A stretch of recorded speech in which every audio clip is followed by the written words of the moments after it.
주님께서 여러분과 함께 마테오가 전한 거룩한 복음입니다.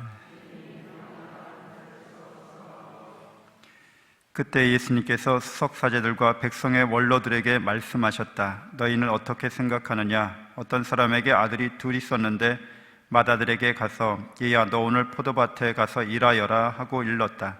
그는 싫습니다 하고 대답하였지만 나중에 생각을 바꾸어 일하러 갔다. 아버지는 또 다른 아들에게 가서 같은 말을 하였다. 그는 가겠습니다 아버지 하고 대답하였지만 가지는 않았다. 이 둘 가운데 누가 아버지의 뜻을 실천하였느냐? 그들이 맏아들입니다 하고 대답하자 예수님께서 그들에게 말씀하셨다. 내가 진실로 너희에게 말한다. 세리와 창녀들이 너희보다 먼저 하느님 나라에 들어간다.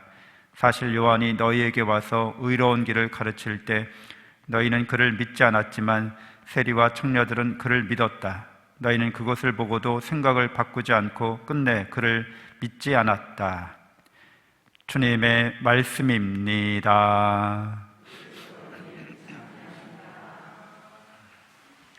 참 예수님, 하나님의 복동이 사랑합니다. 네, 오늘은 민수기 1장부터 14장까지 함께 나누겠습니다. 민수기는 히브리어 제목이 광야에서라는 책 제목을 갖고 있습니다. 백성의 수를 헤아린다는 이 민수기는 이제 70인역 성경을 번역하면서 이렇게 이 제목을 단 거고요. 광야라고 하는 것이 중요한데 이스라엘 백성이 이집트에서 노예살이를 했죠. 종살이를 했어요. 그리고 이제 약속의 땅 가나안을 향해서 광야를 지나고 있습니다. 그러니까 이제 자유인의 신분으로서 자유로운 그런 공동체를 누구도 종이나 노예가 되지 않는 하느님 말씀에 따라서 함께 살아가는 공동체를 희망하면서 광야를 지나고 있는 상황인 거죠. 근데 광야라는 것이 굉장히 살기가 척박하고 또 고된 곳이어서 이제 이 시점에서 보면 두 번째 파스카를 지내고 있어요, 벌써.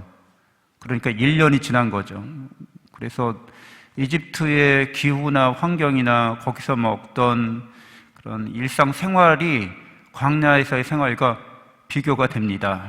그래서 이제 불평불만을 토하는 사람이 나오는데 성경에서는 이 민수기에서는 11장 4절에 그들 가운데 섞여 있던 어중이 떠중이들이 탐욕을 부리자 이스라엘 자손들까지 또 다시 울며 말하였다. 이렇게 하면서 이스라엘 민족 공동체 안에는 이집트에서 나올 때 여러 부족들이 여러 이민족들이 함께 나온 거죠.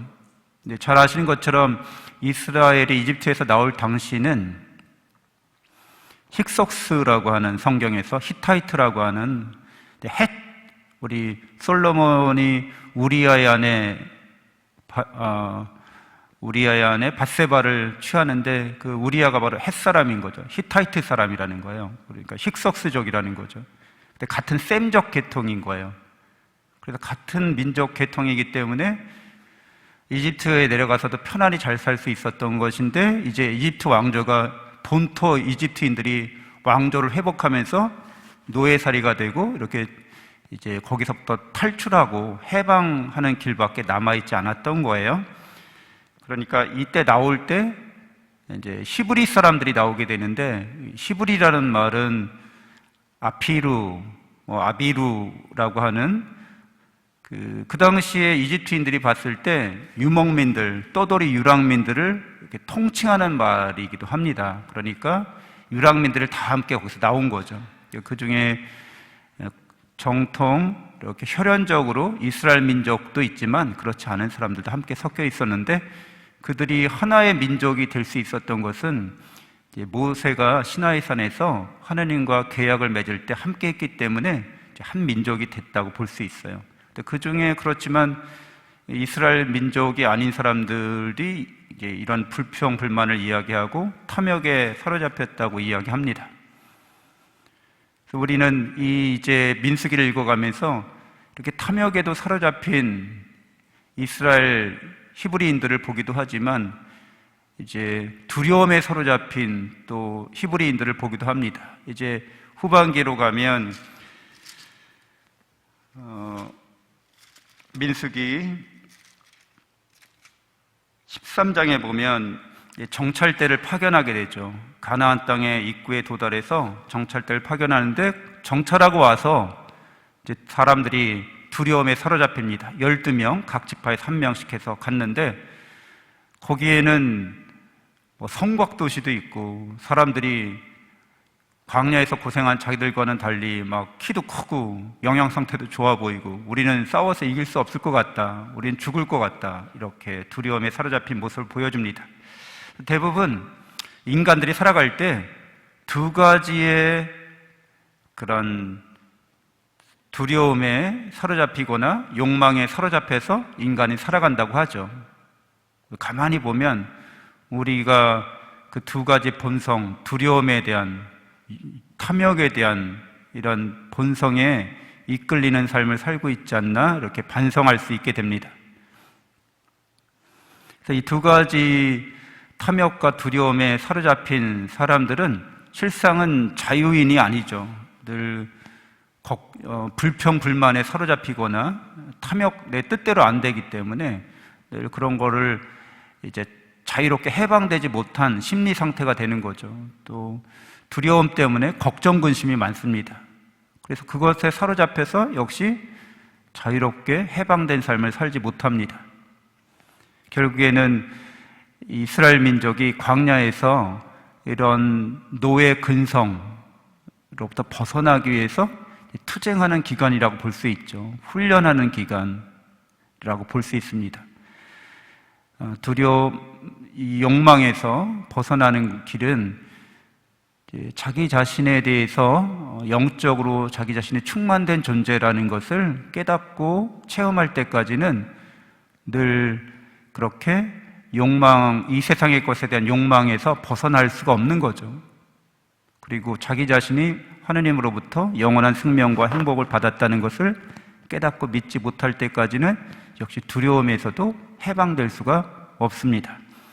이스라엘 민족이 이런 탐욕과 두려움에서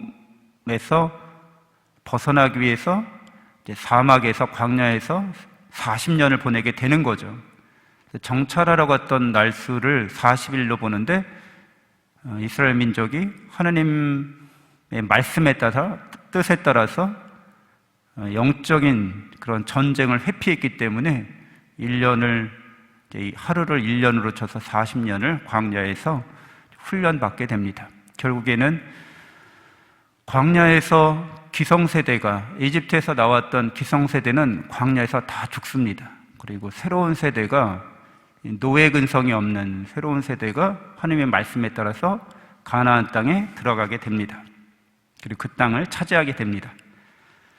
우리들도 죄로부터 벗어났지만 죄의 근성이 있죠. 그래서 세상에 대한 탐욕과 세상에 대한 두려움에 사로잡혀서 광야에서 생활하는 것과 같은 처지라고 볼 수도 있습니다. 우리는 영적인 싸움을, 그것을 벗어나기 위해서 해야 되는데 그 영적인 싸움이라고 하는 것이 결국에는 자유를 얻기 위한 싸움이기도 한데, 해방되기 위한 싸움이기도 한데, 하나님께서 우리를 충족시켜 주신다는 것, 하나님께서 우리를 지켜주신다는 것, 하나님께서 우리를 사랑하신다는 것을 깨닫고 확신할 때만 그 영적 싸움에 임할 수 있고 또 영적 싸움에서 승리할 수도 있습니다. 평생 우리가 살면서 이 인생이라고 하는 게 광야살이와도 같다고 볼 수 있는 거죠. 우리는 평생 영적인 전쟁에 임하게 됩니다. 영적인 전쟁에 임할 때는 죽을 수 있다는 거죠. 그리고 내 생명을 내놓아야 한다는 거죠. 전쟁터에 가서 유명한 말이죠. 살려고 하면 죽고 죽고자 하면 산다는 말이 전쟁의 명언입니다. 그러니까 영적인 면에서도 하나님을 위해서 내가 기꺼이 죽고자 하는 것, 그것은 하나님의 사랑을 위해서, 사랑을 위한 이런 전쟁인 거죠.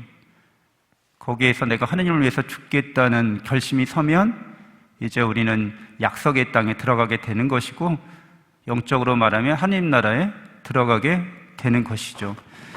그래서 누구든지 사실은 전쟁을 하고 있는 거죠. 영적인 전쟁, 마음의 전쟁이라고 할 수 있습니다. 거기에는 섬기는 사람들이 있어요. 사랑하는 대상이 있는 거죠. 국가를 위해서, 민족을 위해서 전쟁터에 임하는 사람들이 있습니다. 그리고 애국자들은 기꺼이 이제 목숨을 바치고자 하는 거죠. 자기 민족을 사랑하는 사람들은. 그래서 우리들도 하나님을 사랑하는 사람들은 영적인 전쟁에서 하나님을 사랑하기 때문에 다른 걸 더 사랑하는 것과 싸우고 있고, 기꺼이 각자가 하나님을 사랑하든 하나님이 아닌 걸 사랑하든 기꺼이 목숨을 바치고자 하는 겁니다. 또 뜨뜻미지근하게 사는 것 같은 사람들도 결국 그 무엇인가 내 삶을, 시간을 다 바쳐서 그것을 유지하고자 하는 거죠. 그것을 소유하고자 하는 거죠. 근데 하나님이 아니라면 다 무의미하고,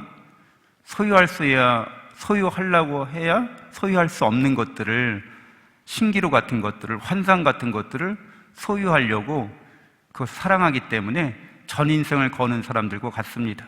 우리는 야훼 하나님, 언제나 사랑으로 우리를 있게 만드시는 하나님을 위해서 우리 인생을 건 사람들이라고 할 수 있습니다. 잠시 눈을 감고 묵상하겠습니다.